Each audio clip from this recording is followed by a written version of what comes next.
Active time news में आपका स्वागत है। सुबह की राजस्थान की बड़ी खबरें। अधिकांश स्कूल अभिभावकों से वसूल चुके फीस फिर भी बोर्ड के फॉर्म भरवाने के लिए कर रहे आनाकानी। संस्थाओं ने बंद की ऑनलाइन क्लासेस। श्रीगंगानगर में कोरोना संकट काल में हर व्यक्ति आर्थिक संकट के दौर से गुजर रहा है। ऐसे में निजी स्कूल संचालक बकाया फीस के लिए अभिभावकों पर अनुचित दबाव बनाने के प्रयासों में लगे हुए हैं। क्षेत्र के अधिकतर निजी स्कूल कई किश्तों में अभिभावकों से फीस भी वसूल कर चुके हैं। 25% की छूट के साथ बकाया शुल्क भी स्कूलों में जमा करवा चुके हैं। फिर भी स्कूल संचालक अभिभावकों पर तरह तरह से अनुचित दबाव बनाने में लगे हुए हैं।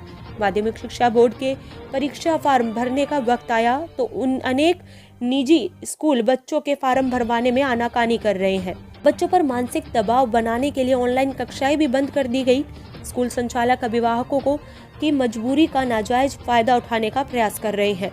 निजी स्कूल संचालकों द्वारा बोर्ड फॉर्म भरने में आनाकानी करने की शिकायतें शिक्षा विभाग को मिली, जिस पर राजस्थान माध्यमिक शिक्षा बोर्ड अजमेर ने निजी स्कूल संचालकों को स्पष्ट चेतावनी दी है कि उनकी मनमानी नहीं चलेगी। अगर कोई स्कूल ऐसा करता है तो स्कूल के खिलाफ कार्रवाई होगी। बोर्ड के अध्यक्ष डॉक्टर डीपी जारोली ने प्रदेश के निजी स्कूलों में अध्ययनरत विद्यार्थियों एवं अभिभावकों को आश्वस्त किया कि उन्हें बोर्ड परीक्षा में आवेदन करने के लिए पूरा अवसर दिया जाएगा।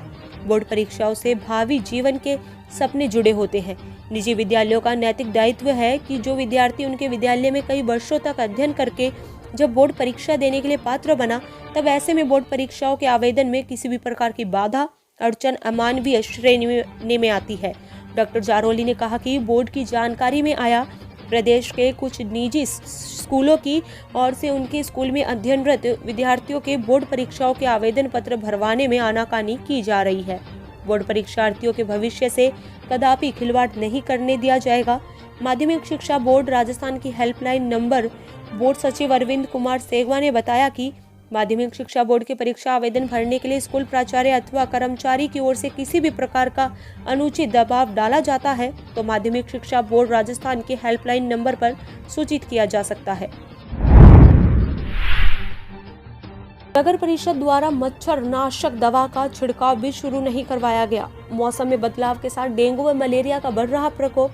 श्रीगंगानगर मौसम में ठंडक बढ़ने के साथ ही कोरोना के साथ साथ मलेरिया व डेंगू रोग भी तेजी से पांव पसारता जा रहा है। कोरोना के रोजाना 100 केस सामने आ रहे हैं। डेंगू रोग से पीड़ितों का आंकड़ा कोरोना से भी ज्यादा है। जिला मुख्यालय व आसपास के मंडी कस्बों के सरकारी व निजी अस्पतालों में डेंगू के मरीज इलाज करवाने पहुँच रहे हैं। सरकारी अस्पतालों में 80% मरीज वायरल मलेरिया व डेंगू के पहुंच रहे हैं। राज्य के जिला अस्पताल के भर्ती वार्डों में अधिकांश मरीज डेंगू से पीड़ित हैं। शहर में सफाई अव्यवस्था के चलते जगह जगह कूड़े कचरे के ढेर लगे हुए हैं, जिससे मच्छरों की पैदाइश बढ़ रही है। नगर परिषद द्वारा मच्छर नाशक दवा का छिड़काव भी शुरू नहीं करवाया गया। मच्छरों के बढ़ते प्रकोप से लोग मलेरिया व डेंगू रोग की चपेट में आ रहे हैं। डेंगू का वायरस एडिस मच्छर साफ पानी में पनपता है। डेंगू से पीड़ित व्यक्ति की प्लेटलेट्स कम हो जाती हैं, जिन्हें इलाज के साथ साथ खून चढ़ाना पड़ता है। खाने में इन चीजों का रखें ध्यान। डेंगू रोग से पीड़ित व्यक्ति को पपीते के पत्ते का रस, अनार, सेब, दलिया व दाल आदि खाने को दी जाती है। मिर्च मसालों से परहेज रखने की सलाह भी चिकित्सकों द्वारा दी जाती है। ऑन ड्यूटी चिकित्सक के साथ मारपीट कर कपड़े फाड़े। पीलीबंगा में राज्य के सामुदायिक स्वास्थ्य केंद्र में ब्लॉक चिकित्सा एवं स्वास्थ्य अधिकारी व चिकित्सक के विवाद के कारण चर्चा में है। राज्य के चिकित्सालय में तमाशा खड़ा हो गया और चिकित्सकों की लड़ाई देखकर नागरिक भी हतप्रभ नजर आए। मामला पीलीबंगा राज्य के चिकित्सालय में कार्यरत ब्लॉक चिकित्सा एवं स्वास्थ्य अधिकारी रोहित भादु के साथ मारपीट का है। डॉक्टर संदीप सिंगल राज्य के चिकित्सालय पहुंचा एवं ड्यूटी पर कार्यरत डॉक्टर बीसीएमओ डॉक्टर रोहित भादु के साथ मारपीट करते हुए कपड़े फाड़े एवं चिकित्सालय में हंगामा खड़ा कर दिया। रोहित भादु को नागरिकों व चिकित्सालय स्टाफ ने छुड़वाया। मामले में पुलिस थाना पीलीबंगा में प्रार्थना पत्र लेकर पहुंचे रोहित भादु की भी वहां सुनवाई नहीं होने की दशा में चिकित्सक रोहित भादु परिवार सहित पुलिस अधीक्षक हनुमानगढ़ के समक्ष पेश हुए। पुलिस अधीक्षक की स्थिति से अवगत करवाते हुए कार्रवाई की मांग की। गौरतलब है कि राज्य के चिकित्सालय में पूर्व में भी मरीजों के विवाद का मामला तो आए दिन होता ही रहा है, परंतु चिकित्सक के साथ भी काफी समय से यह विवाद गहराया हुआ है। नागरिकों ने राजकीय चिकित्सालय में किसी भी प्रकार का कोई धनी धोरी नहीं होने से रोष व्यक्त किया और साथ ही भविष्य में इसकी पुनरावृत्ति होने की दशा में राजकीय चिकित्सालय के समक्ष प्रदर्शन की चेतावनी दी है। एमओ डॉक्टर कामरा दोबारा कोरोना पॉजिटिव। जिले में संक्रमितों का आंकड़ा बढ़कर हुआ 4147। श्रीगंगानगर में कोरोना की दूसरी लहर प्रारंभ हो चुकी है। अक्टूबर माह के बाद से कोरोना पॉजिटिव केसों का ग्राफ दिन प्रतिदिन बढ़ रहा है। वहीं कोरोना से एक व्यक्ति की मौत का भी समाचार है। राजकीय जिला एमओ डॉक्टर के.एस. कामरा दोबारा पॉजिटिव हुए। वे पिछले 2 महीनों में 2 बार पॉजिटिव हो चुके हैं। डॉक्टर कामरा के अनुसार इससे पूर्व सितंबर को उनकी रिपोर्ट पॉजिटिव आई। सोशल मीडिया पर कोरोना संक्रमितों का आंकड़ा 5600 बताया जा रहा है, जबकि चिकित्सा एवं स्वास्थ्य विभाग द्वारा दी गई जानकारी में यह आंकड़ा 4147 बताया गया। सोशल मीडिया पे कोरोना पॉजिटिव की संख्या 148 बता रहा है, जबकि स्वास्थ्य विभाग अधिकारी 102 बता रहे हैं। आंकड़ों का ये घालमेल पिछले माह से निरंतर जारी है। सरकारी व सोशल मीडिया के आंकड़ों में 1500 का अंतर है, जिसको लेकर प्रशासन द्वारा कोई स्थिति स्पष्ट नहीं की जा रही। नगर पालिका चुनाव की घोषणा। राजस्थान में 42 नगर निकायों में 11 दिसंबर को होंगे चुनाव। 13 को आएंगे रिजल्ट। राज्य निर्वाचन आयोग ने जारी किया चुनाव कार्यक्रम। प्रदेश में 11 जिलों की 42 नगरीय निकायों में चुनाव के लिए राज्य निर्वाचन आयोग ने चुनाव कार्यक्रम घोषित कर दिया।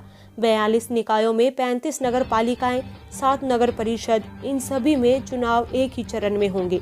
वोटिंग 11 दिसंबर को होगी। परिणाम 13 दिसंबर को घोषित किए जाएंगे। इन सभी निकायों में कुल 1520 वार्डों के सदस्य यानी पार्षद चुने जाएंगे। चुनाव की अधिसूचना 23 नवंबर को जारी की जाएगी। उसी दिन से नामांकन पत्र भरने का सिलसिला शुरू हो जाएगा। नामांकन पत्र भरने की अंतिम तिथि 27 नवंबर दोपहर 3 बजे तक रहेगी। नामांकन पत्रों की जांच 1 दिसंबर को और नाम वापसी का समय 3 दिसंबर तक रहेगा। इसके बाद 11 दिसंबर को वोटिंग और 13 को मतगणना कर चुनाव परिणाम घोषित किया जाएगा। इन नगरीय निकायों में पार्षदों के चुनाव का परिणाम आने के बाद पालिका अध्यक्ष के लिए 20 दिसंबर को वोटिंग होगी। उसी दिन परिणाम घोषित किए जाएंगे। उपाध्यक्ष के अगले दिन यानी 21 दिसंबर को वोटिंग होगी।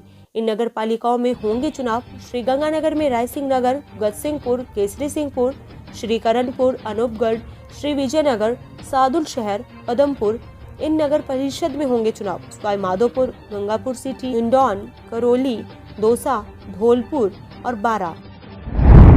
झुंझुनू में मिलावटी दूध पर कार्रवाई। सीएमएचओ ने आधा किलोमीटर गाड़ी दौड़ाकर मिलावटखोर को पकड़ा। 80 लीटर दूध में आधा पानी मिला। शनिवार को प्रशासन मिलावटखोरों के खिलाफ एक्टिव मोड में नजर आया। सीएमएचओ डॉक्टर छोटेलाल गुज्जर ने आधा किलोमीटर गाड़ी दौड़ाकर एक मिलावटखोर को पकड़ा, जिसके पास से करीब 80 लीटर पानी मिला दूध बरामद किया गया, जिसके बाद मिलावटखोर के खिलाफ कार्रवाई की जा रही है। राजस्थान में मुख्यमंत्री गहलोत के आह्वान के बाद शुद्ध के लिए युद्ध अभियान चलाया जा रहा है। करीब 10 दूधियों का दूध मौके पर ही चेक किया गया। आरोपी ने मौके पर अपने पिता जगदीश प्रसाद को बुलाया, जिसने आते ही सीएमएचओ डॉक्टर गुज्जर के आगे हाथ जोड़ लिए गिड़गिड़ाया भी। साथ ही वादा किया कि वो दोबारा कभी भी दूध में पानी नहीं मिलाएगा। टीम में पलसाना डेयरी के प्रतिनिधि विजेंद्र महला आदि शामिल। कोतवाली से धर्मपाल व सुरेश भी टीम के साथ रहे। कर्नल बैंसला की मौजूदगी में पंच पटेल बोले, अभी खत्म नहीं होगा आंदोलन, सरकार के पास कल तक का वक्त। कर्नल किरोड़ी बैंसला दौसा जिले के सिकंदरा के बावनपाड़ा में पंच पटेलों के बीच पहुंचा। यहां बैंसला की मौजूदगी में बावनपाड़ा में हुई समाज के पंच पटेलों की बैठक में सरकार को रविवार तक का समय दिया गया। मांग नहीं मानने पर सोमवार को रूपरेखा तय कर आंदोलन का निर्णय लिया गया। समाज के नेताओं ने कहा कि सरकार इस बात को जान ले, आंदोलन की वह लड़ाई अभी खत्म नहीं हुई है। रेल ट्रैक के साथ साथ सड़क मार्ग भी जाम कर दिया। आंदोलनकारी बयाना हिंडौन सड़क मार्ग पर भी बैठ गए। पत्थर और झाड़ियां डालकर रोड को बंद कर दिया। दोनों ओर से आने वाले वाहन चालकों की बेहद परेशानी हुई। जननेता कर्नल किरोड़ी बैंसला कलेक्टर और एसपी बात करने पहुंचे। तीनों के बीच बंद कमरे में करीब 25 मिनट तक बात हुई। इसके बाद किरोड़ी बैंसला सिकंदरा के लिए रवाना हो गए। मंत्री अशोक चांदना यहां ट्रैक पर आकर बताए कि सरकार हमें मांगों पर क्या हल दे रही है, उनकी बात पर अमल करेंगे। इसके लिए उन्होंने आंदोलनकारियों से सहमति भी ली। कोटा में शातिर बाइक चोर। 15 लाख कीमत की 33 बाइक बरामद की गई। चोरी की बाइकों के बदले देते थे इंजन और चेसिस। कोटा पुलिस ने बड़ी कार्रवाई करते हुए शातिर बाइक चोर गिरोह का खुलासा किया। पुलिस ने 3 आरोपियों से करीब 15 लाख कीमत की 33 बाइक बरामद की। कोटा सिटी एसपी गौरव यादव ने बताया कि आरोपियों ने शहर के आधा दर्जन थाना क्षेत्र से चोरी की वारदात करना स्वीकार किया। गिरफ्तार आरोपी 20 से 30 उम्र के हैं। इनमें से 2 कोटा व 1 बूंदी जिले का निवासी है। आरोपी दिन भर शहर में घूमकर रैकी करते हैं, जिसके बाद रात के समय मौका पाकर बाइक चोरी कर ले जाते हैं। चोरी की बाइक रखने के लिए उन्होंने बकायदा एक बाड़ा भी बना रखा है। किसी को पता नहीं चले इसलिए बाइकों को तिरपाल से ढक देते हैं। आरोपी जितेंद्र मित्री का काम करता है। उसी की दुकान पर ले जाकर गाड़ी का इंजन बदल देते हैं, किसी का चेसिस बदल कर देते हैं, जिससे बाइक की पहचान बिगड़ जाती है। आरोपी इन चोरी की गाड़ियों को मध्य प्रदेश ले जाकर बेचने की फिराक में थे। जयपुर नगर निगम महापौर चुनाव, हेरिटेज और ग्रेटर दोनों निगमों में कोई उम्मीदवार नाम वापसी के लिए नहीं पहुंचा। दोनों जगह 2-2 उम्मीदवार। जयपुर नगर निगम में मेयर चुनाव में नाम वापसी के आखिरी दिन कोई उम्मीदवार नाम वापस लेने नहीं पहुंचा। दोनों ही निगमों में केवल 2-2 ही नामांकन आए। नगर निगम हेरिटेज से भाजपा की तरफ से कुसुम यादव, कांग्रेस की तरफ से मुनेश गुज्जर, नगर निगम ग्रेटर से भाजपा की तरफ से सौम्या गुज्जर और कांग्रेस की तरफ से दिव्या सिंह उम्मीदवार। मेयर चुनाव के प्रत्याशियों के नामांकन वापसी की समय सीमा खत्म होने के बाद अब 10 नवम्बर को सुबह 10 दोपहर से 2 बजे तक वोटिंग की जाएगी। वोटिंग के तुरंत बाद मतगणना कर परिणाम घोषित किया जाएगा। 11 को होगा उप महापौर के लिए चुनाव। राजसमंद जिले में हादसा, ट्रेलर से टकराकर असंतुलित बस पहाड़ी से टकराई। कांस्टेबल परीक्षा देकर लौट रहे 13 कैंडिडेट्स हुए घायल। जा रही लग्जरी बस आगे से चल रहे ट्रेलर से टकरा गई। बस ट्रेलर से टकराने के बाद असंतुलित होकर पहाड़ी से टकराई, जिससे उसमें सवार 17 यात्री घायल हो गए। घायलों को भीम अस्पताल ले जाया गया। 4 गंभीर घायलों को ब्यावर रेफर किया गया। घायल कांस्टेबल भर्ती परीक्षा लेकर लौट रहे थे। हादसे की सूचना पर एएसआई माधो सिंह, एएसआई भगवान लाल, हेड कांस्टेबल किशोरी सिंह, कांस्टेबल गौतम सिंह घटना स्थल पर पहुंचे। घायलों को एम्बुलेंस से भीम हॉस्पिटल लाए। मंत्री की बहू ने अधीक्षक को फटकारा। मंत्री की बहू एकता धारीवाल ने अस्पताल के अधीक्षक से कहा कि 15 दिन में व्यवस्था में सुधार करें, सड़क पर उतरेंगी महिलाएं। ताकि जेके लोन अस्पताल के मंत्री शांति धारीवाल की बहू एकता ने व्यवस्थाओं का जायजा लिया। अधीक्षक ने कहा, अस्पताल में अव्यवस्था देख मेरी आत्मा तड़पती है। क्या महिलाओं की औकात नहीं? मातृ एवं शिशु अस्पताल जेके लोन में यूडीएच मंत्री शांति धारीवाल की बहू एकता धारीवाल ने व्यवस्थाओं का जायजा लिया। अस्पताल में अव्यवस्था देख उन्होंने अधीक्षक डॉक्टर एससी दुलारा को जमकर फटकार लगाई। एकता ने कहा कि महिलाओं के इलाज में कोई लापरवाही बर्दाश्त नहीं की जाएगी। 15 दिन में हालात सुधार ले, तब तक आचार संहिता भी खत्म हो जाएगी। RMRS यानी राजस्थान मेडिकल रिलीफ सोसाइटी की सदस्य हैं। झुंझुनू में गांजा बेचते पकड़े आरोपी का खुलासा, 15,000 रुपए किलो लाकर 50,000 रुपए में बेच रहा था।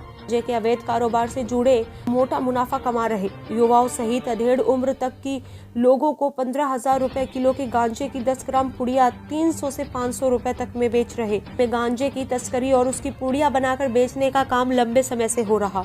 कोतवाली पुलिस ने शहर के अफसाना जोहड़ के पास एक मकान पर दबिश देकर वहां से 2 किलोग्राम गांजा, इलेक्ट्रिक तराजू, पुड़िया बनाने के लिए लाई गई पॉलीथीन की थैलियां और अन्य सामान जब्त कर मौके से बजावा निवासी पुत्र झावर सिंह को गिरफ्तार किया। बुडाना निवासी राहुल प्रदीप जाट मौके से भाग गया।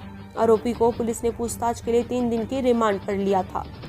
अपने आसपास की खबरें देखने के लिए हमारे चैनल एक्टिव टाइम न्यूज़ को सब्सक्राइब करें और बेल आइकन को प्रेस करना ना भूलें।